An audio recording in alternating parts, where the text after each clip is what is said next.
Good morning, and thanks for joining us this morning. We're going to give people a few minutes and get started, probably just a couple minutes after 11:30, but just hang tight and we'll get started soon.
Good morning, and I know people are still kind of logging on, but we have a lot of material to cover this morning, so I'm going to get started, and the recording will be available a couple days after the presentation, and we will be emailing it to participants. So if there's anything that anyone misses, we'll make sure they catch up.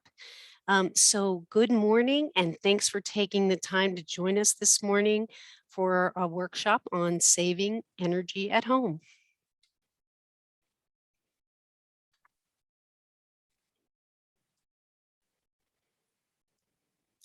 So I'm Christine Condon, an analyst with the County of Sonoma Energy and Sustainability Division, and I'll be your host today and be giving part of the presentation. I've been with the county in energy and sustainability for about 5 years.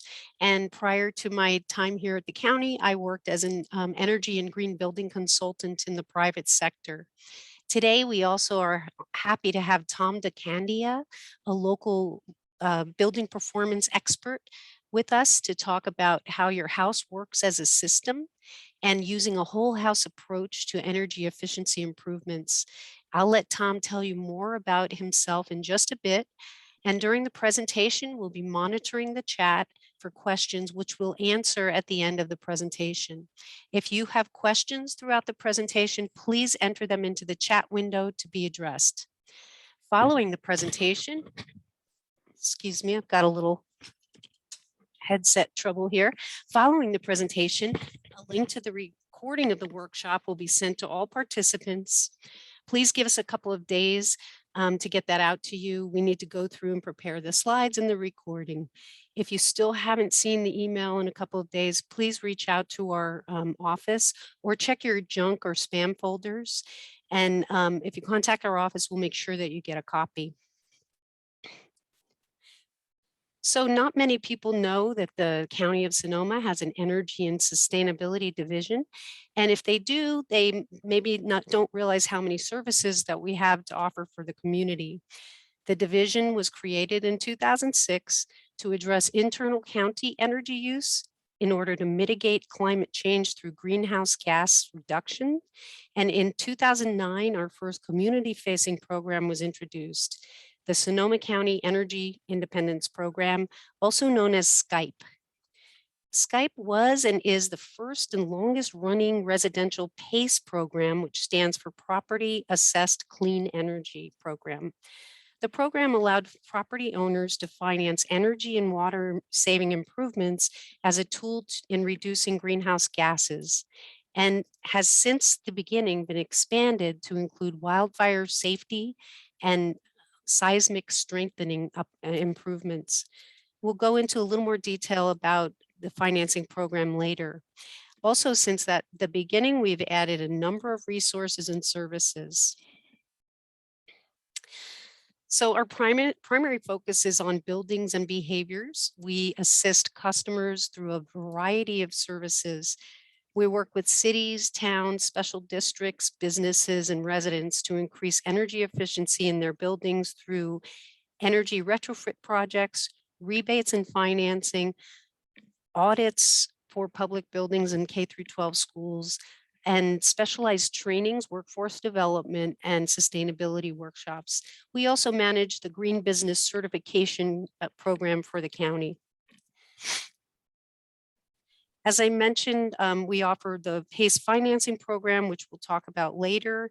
We also offer no-cost consultation and project planning services, where we provide one-on-one consultations with folks in the county, where we provide impartial information to educate community members so that they can make informed decisions related to building improvements.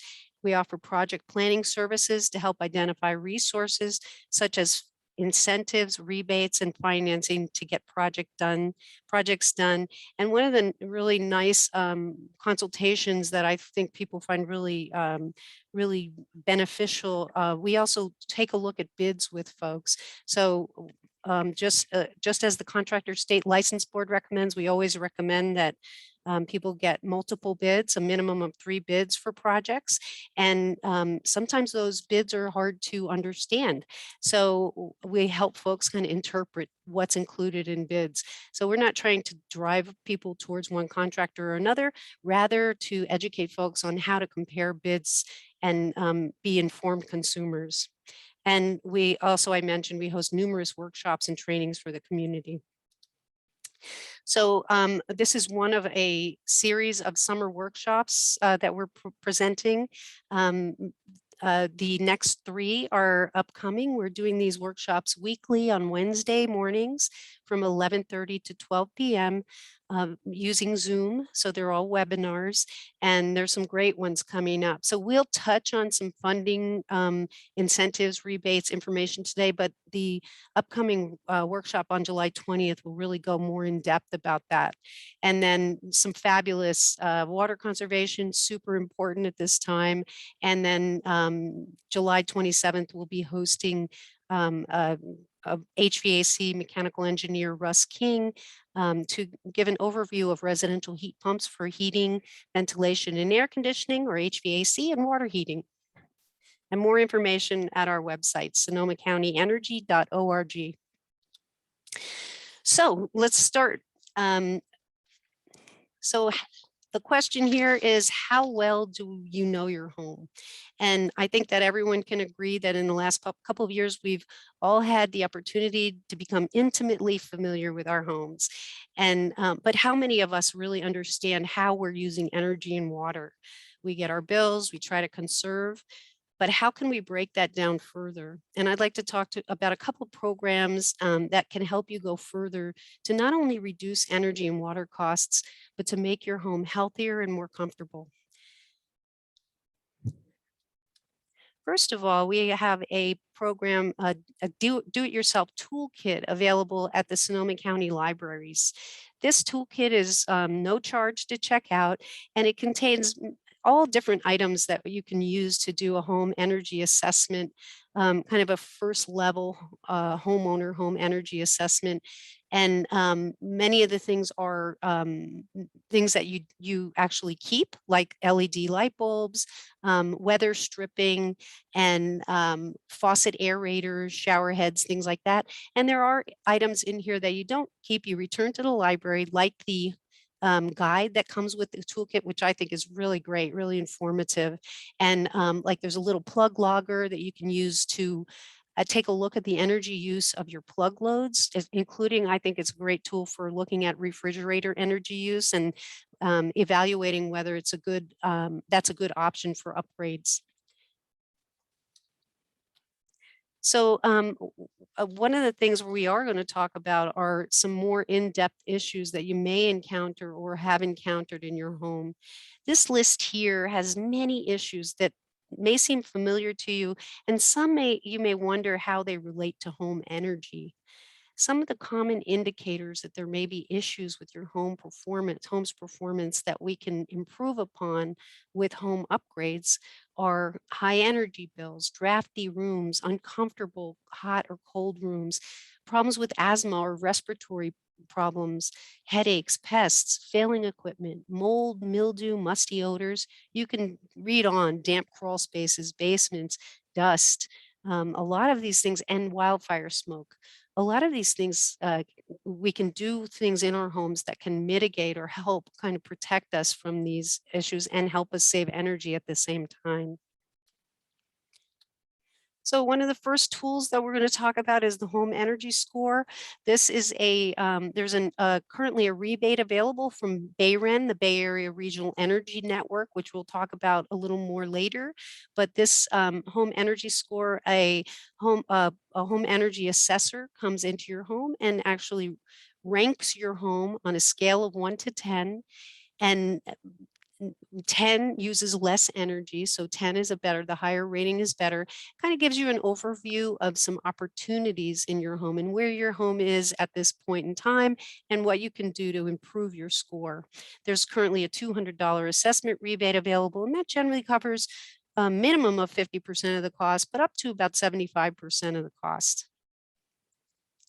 The next is a program, a local program, also in the Bay Area, a partnership with BayREN and the Rising Sun Center for Opportunity.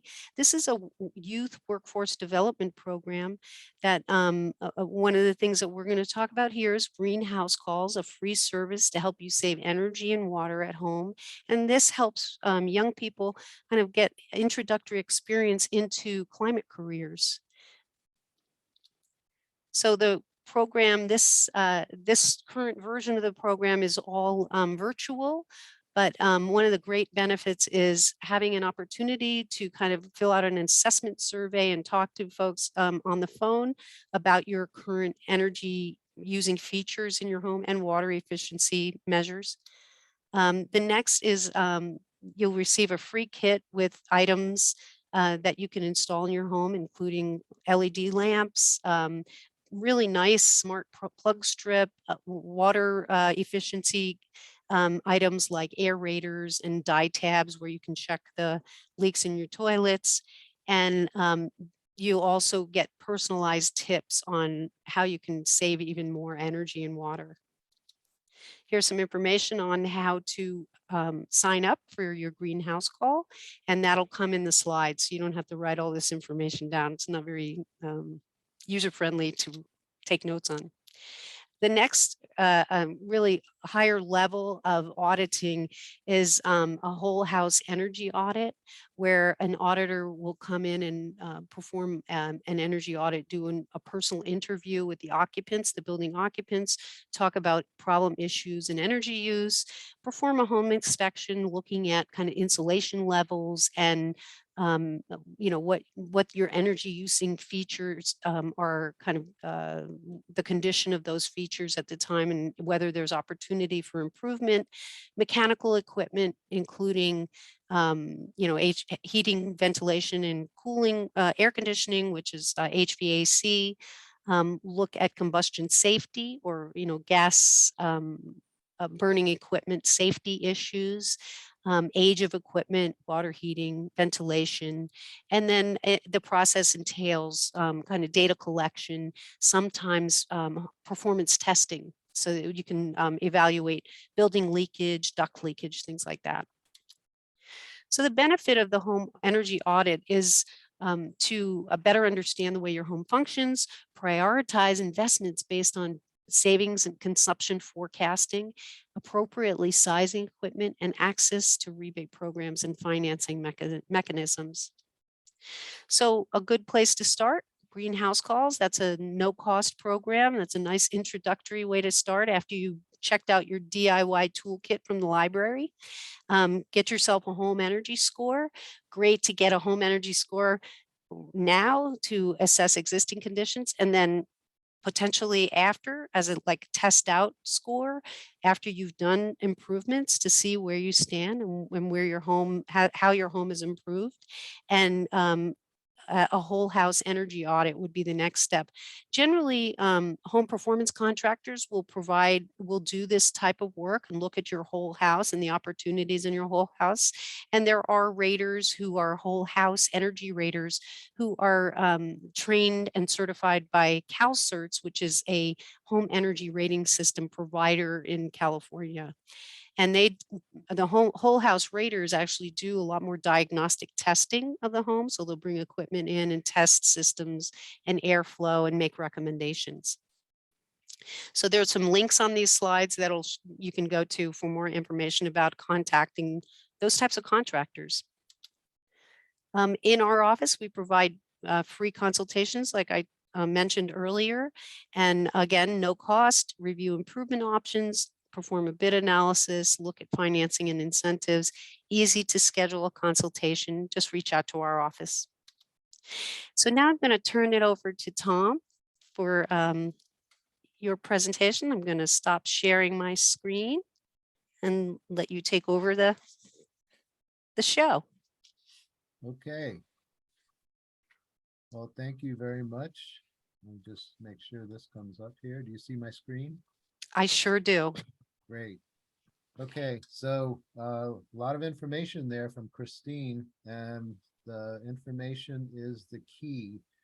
So one of the key things that I always look at that Christine mentioned was how to make informed decisions.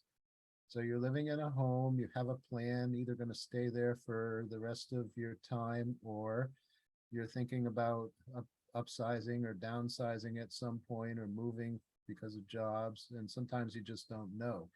But when it comes time to make improvements, hopefully you want to have had this information ahead of time so that you're planning ahead when it's time to replace a water heater or a furnace, or make other energy improvements to the home.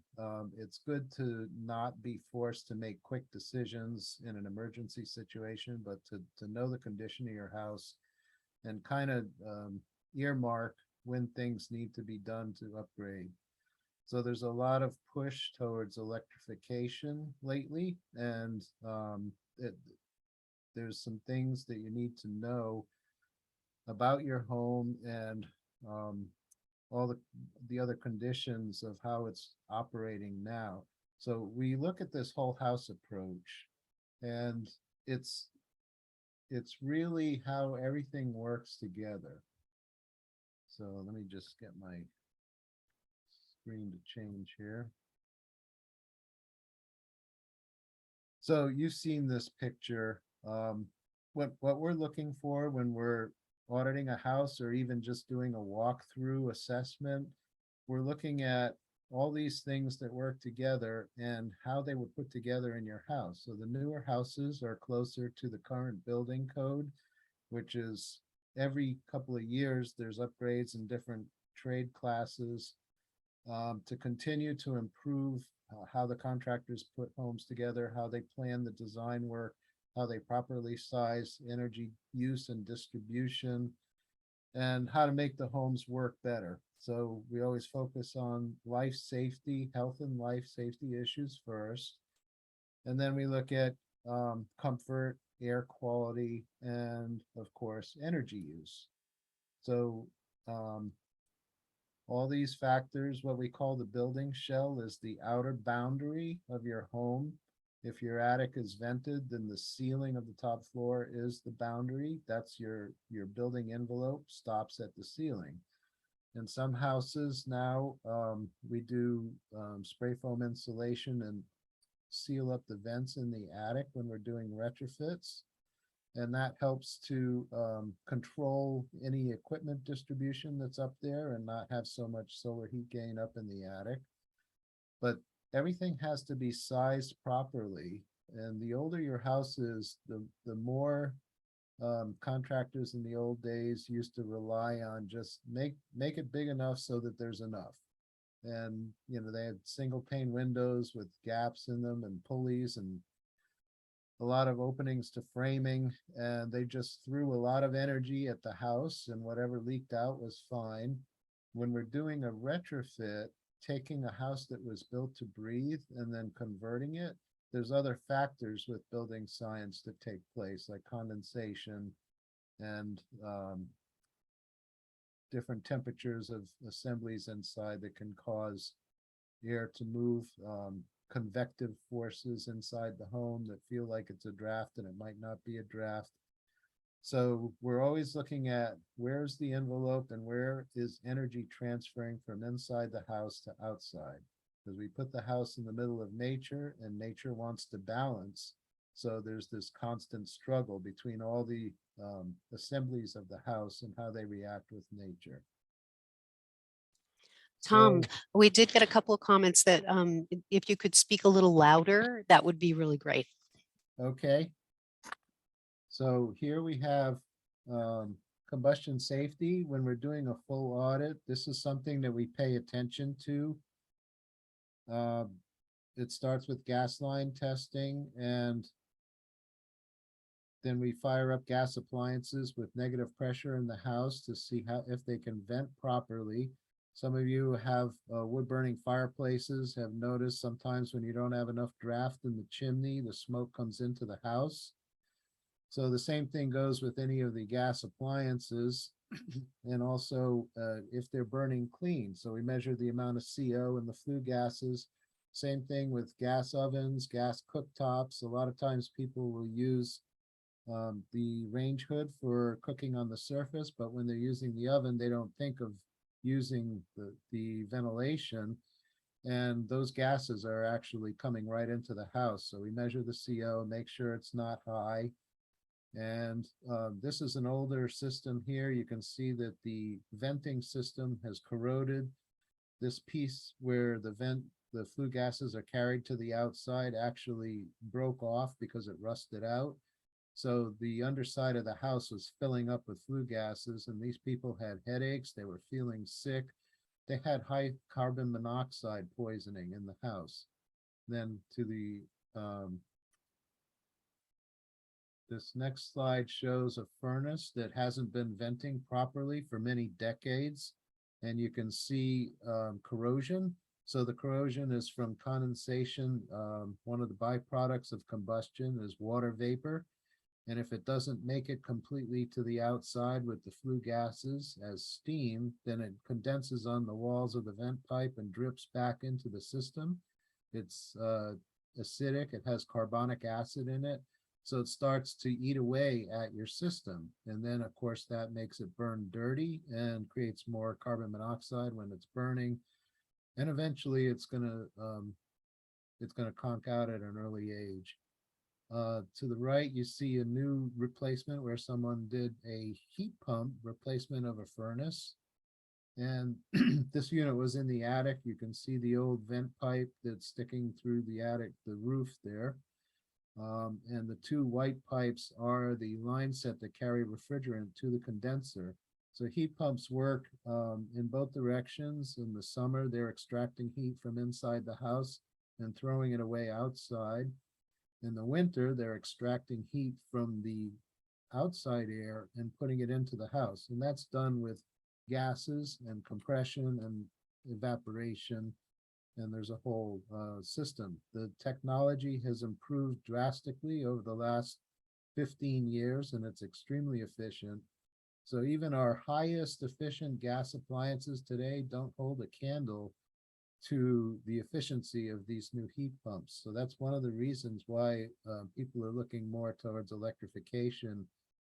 And the other side of this, of course, is the cost per BTU, which is a measurement of heat, British thermal units.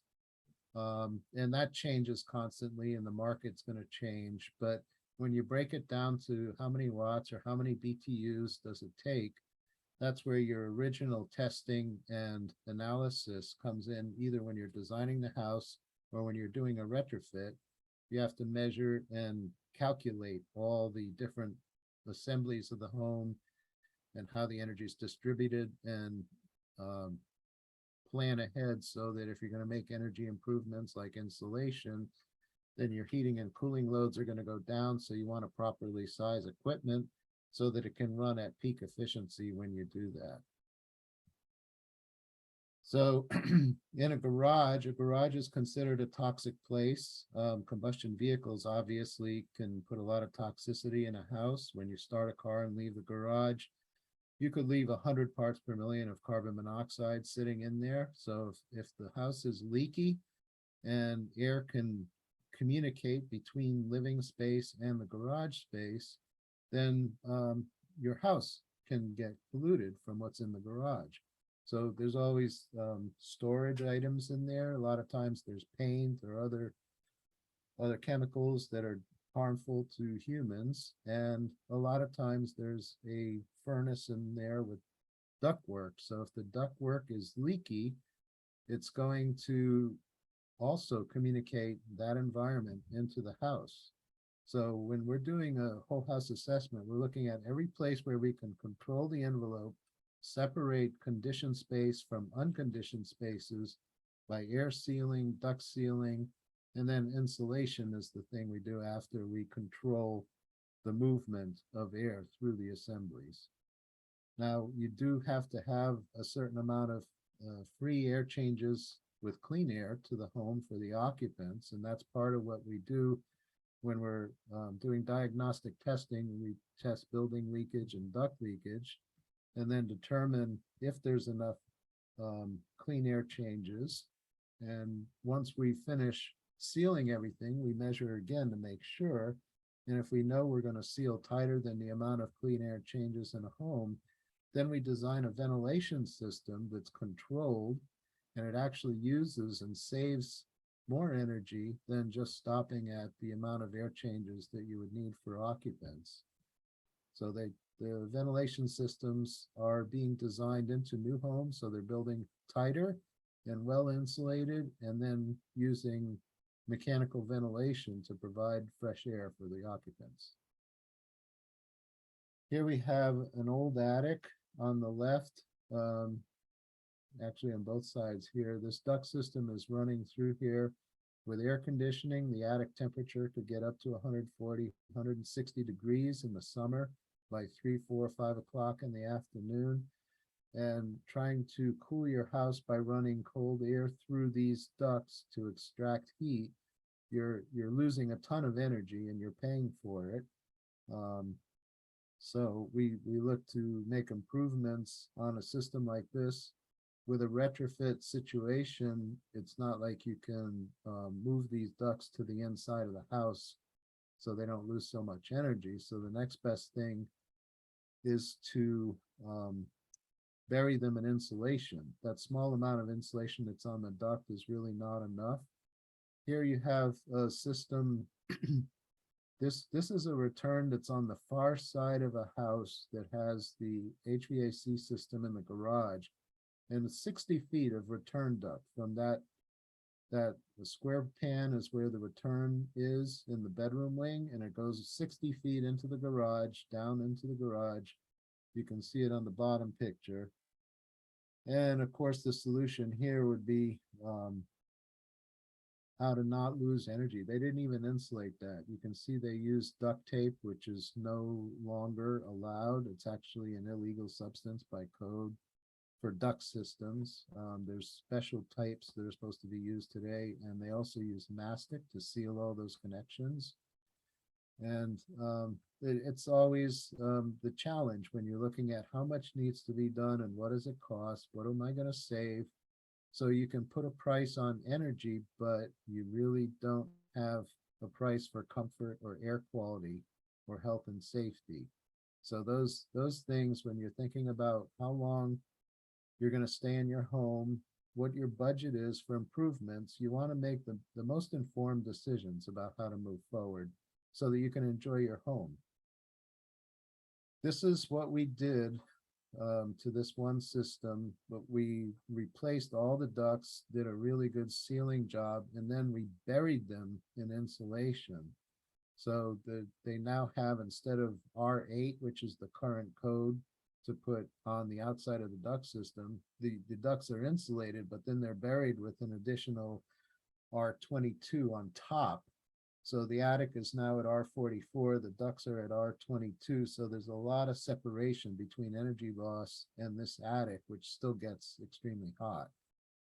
people generally would, part of what we're looking at when we look at attics is how much ventilation there is, and that's usually for moisture and heat, but more for moisture, because as you produce moisture in the winter inside the home with boiling or showers or laundry, it can condense in the attic surface in the mornings when the roof deck might be only 40-50 degrees, and you don't want to have water standing anywhere in the home. It can create unhealthy conditions in the attic over time. And when you have unhealthy conditions anywhere in the home, it also attracts rodents, pests, and just undesirable conditions. You can usually tell when you go into an attic or a crawl space if it's seems pretty healthy and more like nature would want it, then it's venting properly. And if there's odors, if there's staining, you can tell that there's been issues over time. So another thing that we do as we're assessing how we can make improvements within a budget, we look at solar heat gain in the summer because air conditioning costs are high, or if you don't have air conditioning, you at least are trying to ventilate and get a decent night's sleep at night. So we look at where is the energy, how's it affecting the building envelope, and then we make decisions to address those findings. So you can see this one roof deck is 131 degrees, and this is an attic hatch that we performed when we did that full attic insulation job.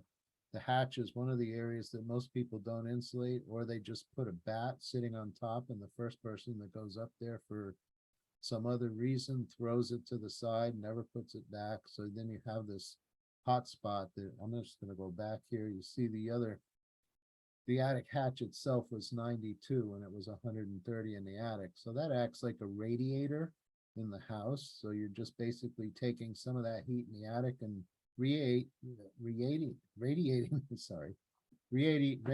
it into the house at a time when you want to be cooling the house. So addressing all the pieces of the building assemblies as thoroughly as possible is how to make a healthy, happy, energy efficient home that's comfortable. And it's difficult with existing structures. So you always have to work with the budget and the space that you have to work with. These are recessed can lights. They were very popular in the 70s. People put in lots of them, and they used to have incandescent bulbs. Some of them still do. So they have venting and they have strategies, and there's a code requirement for amount of clearance around these lights. The problem with the ventilation to keep the bulbs from overheating is also all the energy in your house then goes up into the attic through the ceiling, or if it's between floors, it goes into the framing. So it's causing the house to be leaky, and you can't control your environment when you have leakage that's out of your control. So the one you see on the right here is actually ICAT rated, which stands for insulation contact airtight. These new ones are what the building code requires for new construction now. And there's a variety of new energy efficient bulbs that are approved to work in these, and they generate less heat to begin with. They generate different temperatures of light. I'm sure you're familiar with all the different bulbs that are available. The most important thing here is that they don't leak energy into the attic or into the framing of the house. So here we have an attic that we completely cleared out so that we could do a really good insulation job, which always starts with air sealing. And this, where you see the lines of foam that were put down on the attic floor, that's where the walls below here connect to the attic. So all of those seams are where air leaks through plugs, through baseboards, through whatever path of least resistance they have to balance with nature outside through the attic venting, is where you're going to lose energy. and have air changes with areas of your house that are not necessarily clean and healthy. So we do this air sealing in the attic first as a top priority, second in the crawl space under floor, and then also anywhere in the walls where you have access under cabinets or where plumbing comes through, under sinks, in the laundry, and then of course windows and doors, which are clean air, but all the other locations that I'm talking about are allowing the house to communicate with dirty places like the crawl space or the attic. So you always want to control these, and when we're doing the diagnostics, this is what we're looking for: is how much improvement, where is it, how are we going to do it, and what will it cost? Knee walls are vertical walls. When a room is up against an attic, the wall is actually communicating with that hot attic, or in the winter it's cold. And so it's the same approach here, to air seal and then insulate the actual walls. Skylight wells, skylight shaft walls that go up through the attic are the same thing. So here we had basically a window in the attic, which provided attic light. And the bathroom down below is a pretty big bathroom. And they have all these just basically a drop ceiling type of framework with plastic lenses. So there was no protection of air leakage or insulation between the attic space and that bathroom. It was nice that they had light. So the solution here was to actually build a skylight well to take that light, direct it to the bathroom, and have it completely air sealed and insulated. So on the bottom left, you can see that after the framing was done, it was air sealed, and then this reflective insulation was put on. R19 is the code today for these knee walls and skylight wells. And the covering is FSK, foil scrim craft is what that stands for. And it helps reflect some of the heat from the in the summer when it's too hot. So not only does the insulation slow that transfer through conduction, but you're also reflecting some of the radiation that's coming through there. See mouse, there you go.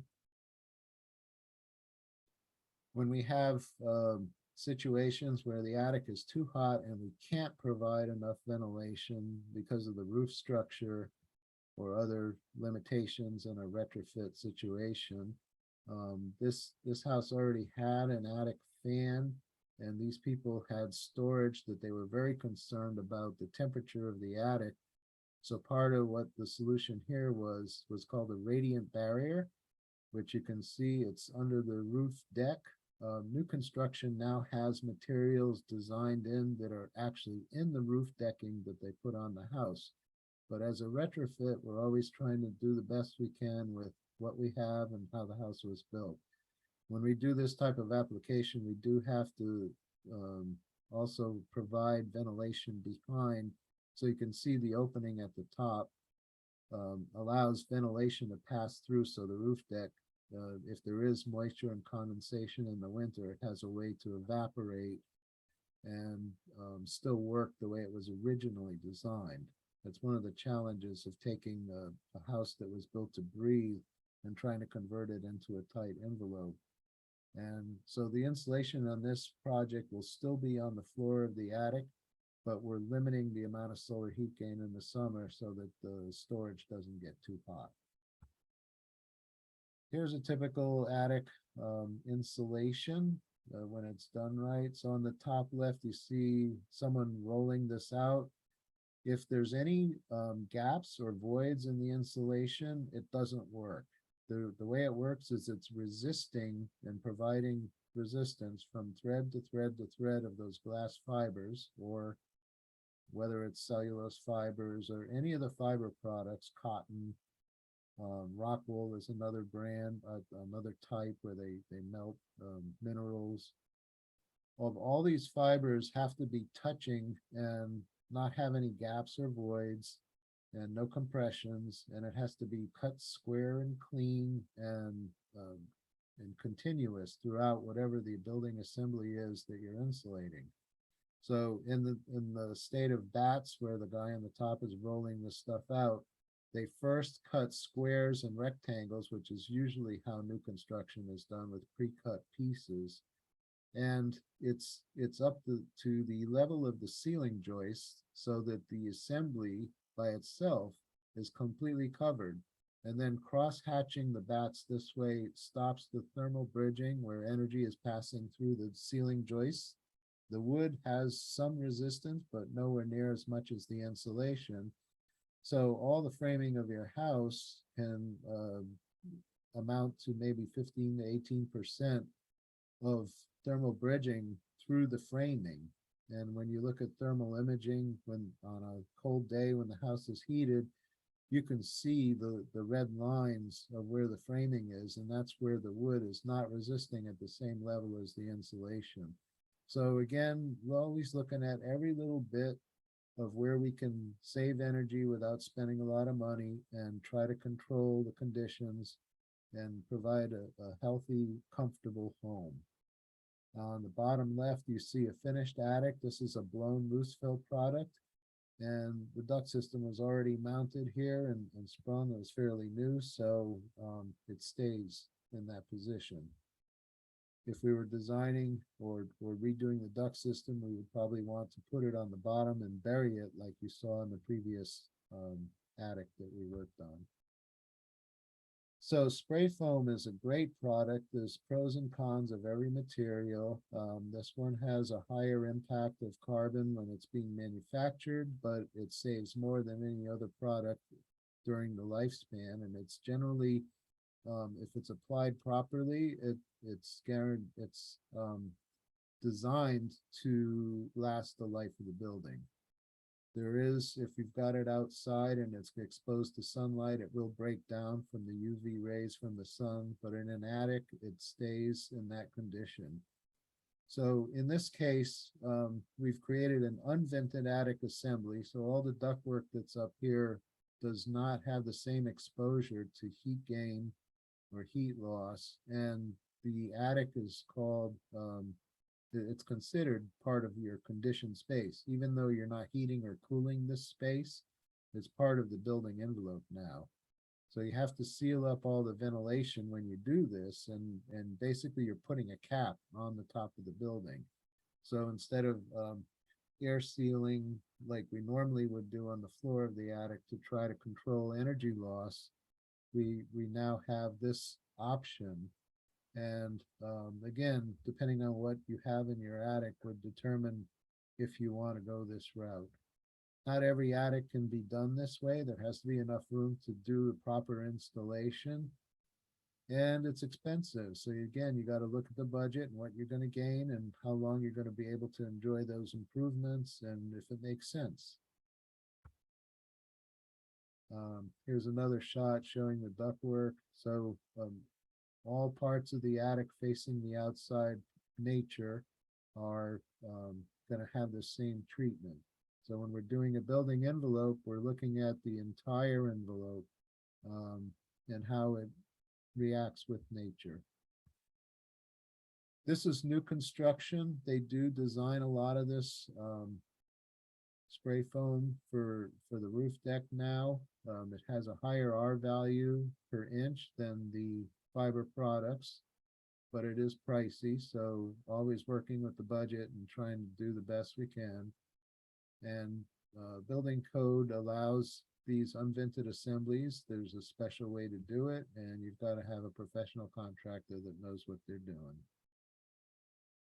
So this house that was being built, they also included a less amount of that spray foam over the garage attic because the equipment was being housed above the garage ceiling. And so they're controlling the temperature gain and loss in that garage attic, which is separated from the house attic.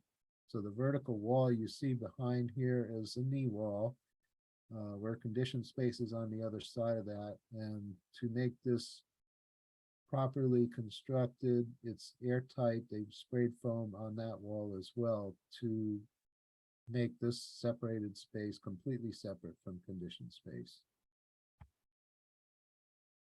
Here's an underfloor crawl space. It's a pretty tight space here. And this is the old metal type of duct system. You can see in the distance there, it's rusty. Some of these old systems, you can actually poke your finger through some of the wall of the duct system. And eventually it gives way, and then you have a lot of duct leakage. And then if you do have rodents, unfortunately, they can get inside your system as well.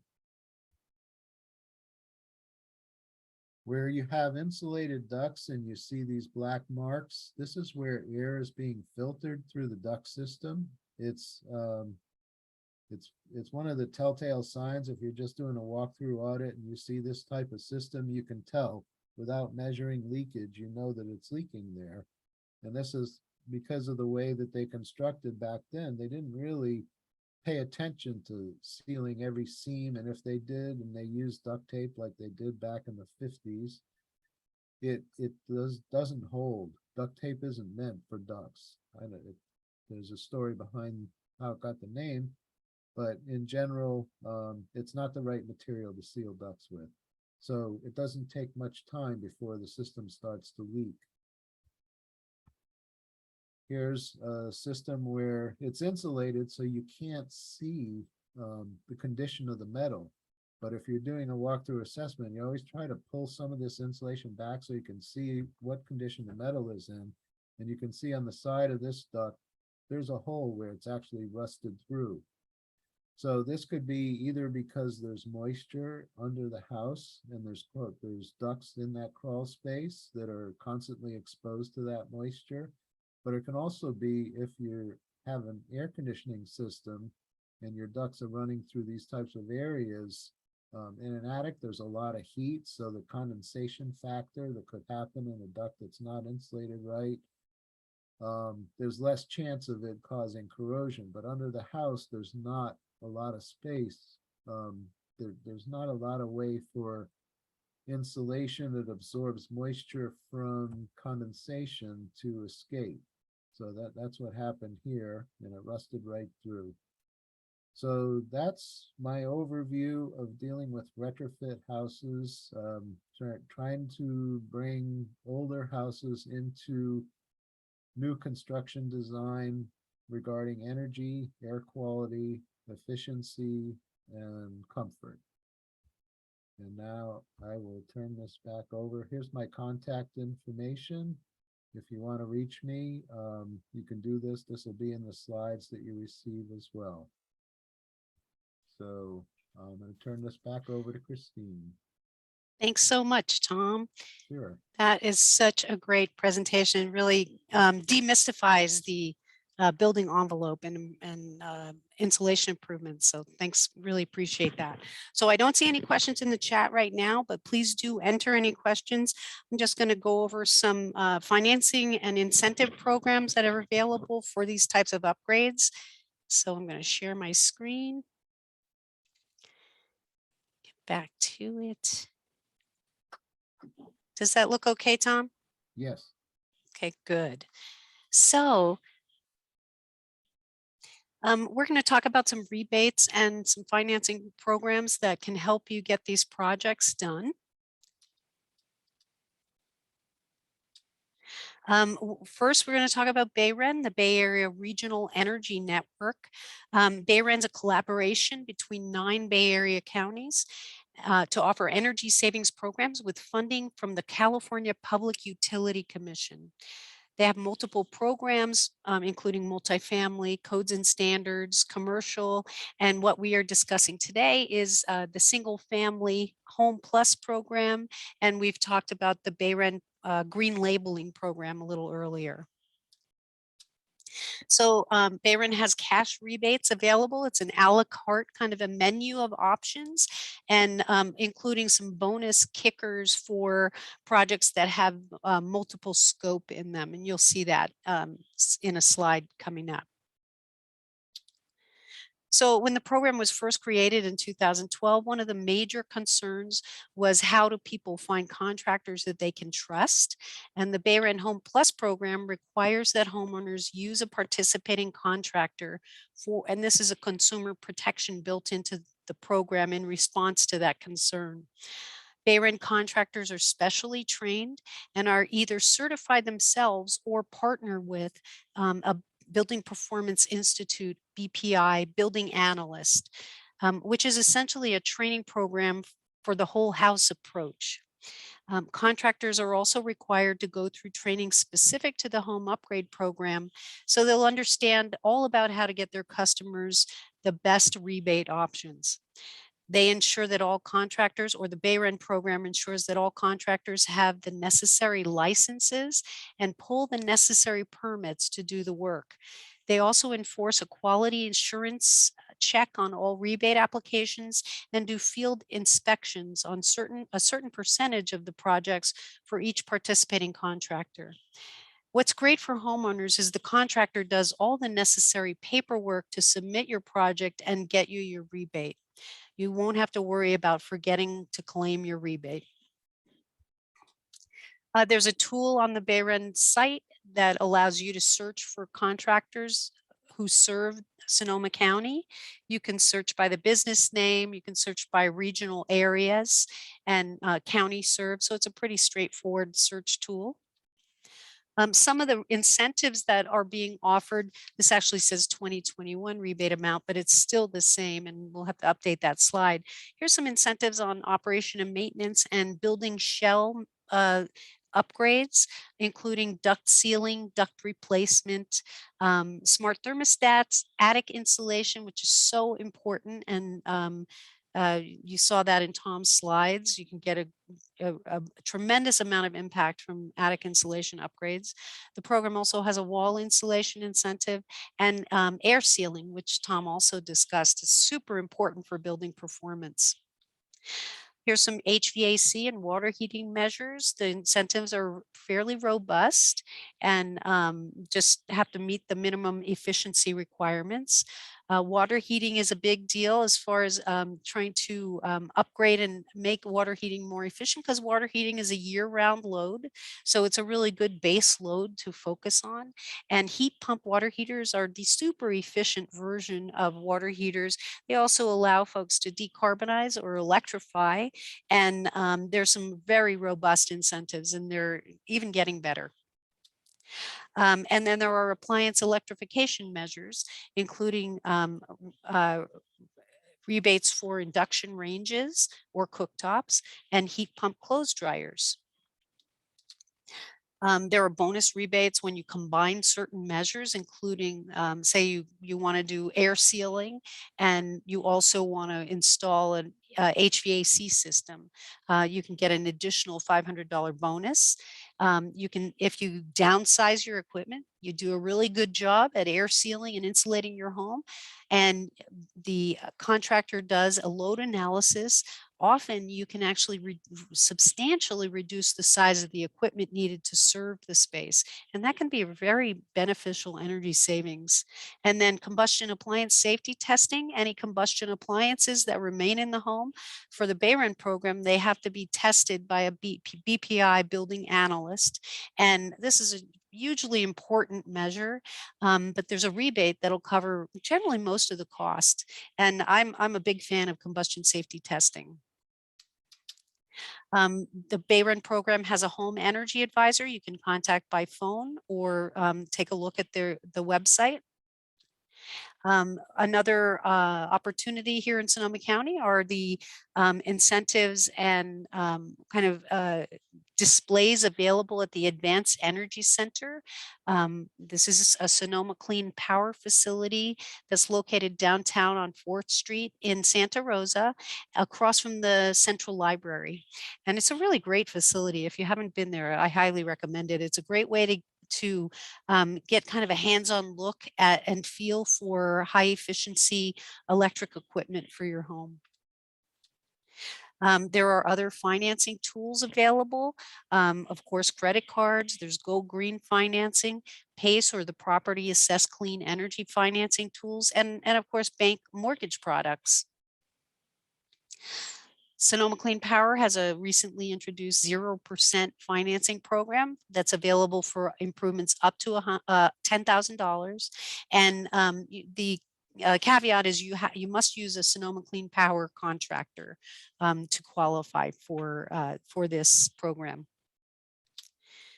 Go Green Financing, this is a statewide financing tool. Many different lenders that are participate, and you enter your zip code and you can identify what lenders are available in our area. And then our local Sonoma County Energy Independence Program. This is our Property Assessed Clean Energy Financing Program. We finance energy efficiency, water efficiency, wildfire safety improvements, and seismic strengthening improvements permanently attached to your home. Terms are available 10 or 20 years. The interest rate is fixed, very low fees. This is a municipal program, so the fees that are charged are pass-through fees, just what it costs to process applications and get kind of title pulled and things like that. The financing is paid back through the county property tax bill system. There's no income or credit qualifying. This is about the property. So you can finance, like I said, energy, water, solar electric systems, solar thermal systems, electric vehicle charging stations, and battery storage. Seismic strengthening and wildfire safety improvements are also financeable. Your property taxes and mortgage payments must be current. Existing liens can't exceed the market value. There can't be any property tax defaults in the last 3 years. Bankruptcies must be discharged for at least 1 year, and you can have a total of 1 bankruptcy. And then you must be the legal owner of the property, and all owners must sign. Eligible improvements, there's a whole list of eligible improvements here, and our website, we have a great website for this program, and I highly recommend the FAQ section. Really, there's a comprehensive FAQ section that really answers most questions, and then we have great staff that can help you anytime. Here's just a sample of what you'd need to provide for financing. And here's some links to help you kind of find the financing program. But again, if you have questions about the financing program, please don't hesitate to reach out to our office. Anyone on our staff can help you. And I just wanted to put it out there to see if there were any questions. Let's see. What is the exact address for the 4th Street Center? That's a great question, but it's on the corner. I don't know the street address for the Advanced Energy Center, and you know, it's pretty easy to look it up, but it's on 4th Street on the corner of E and 4th, right across from the Central Library. So that should be pretty easy to find, and a couple doors down from the Russian River Brewery. So that's a nice little outing, the library, Russian River, and Sonoma Clean Power's Advanced Energy Center. What programs can assist low-income residents? Really depends on what you're asking, Susan. It's depends really. If you're a property owner, you know, any of these programs that we described can assist low-income renters, low-income residents. You can the no-cost programs like the Rising Sun. That's a great resource. And also, if you would like to contact our office, we have the last slide, we'll have our contact information. And we can help you kind of identify some other programs depending on your specific situation. So finally, this is our I guess I was sharing my chat screen, but finally, this is our contact information. Another slide that needs to be updated here. We have an in-person storefront. It can be virtual, of course, but we're all in person now. So feel free to stop by, but reach out by phone too. It's a great way to connect with us. I highly recommend scheduling a consultation to talk about your specific project, and we can help direct you to resources, tools for searching for contractors, and just really look forward to helping you with your project. We're really big fans of the house as a system. So, and we were very happy to have Tom here. I don't see any more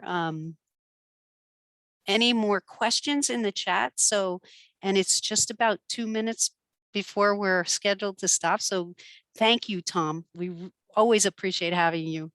Oh, my pleasure, Christine. Thank you. All right.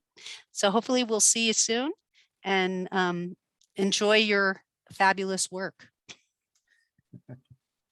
Same to you. Take care. Okay, bye.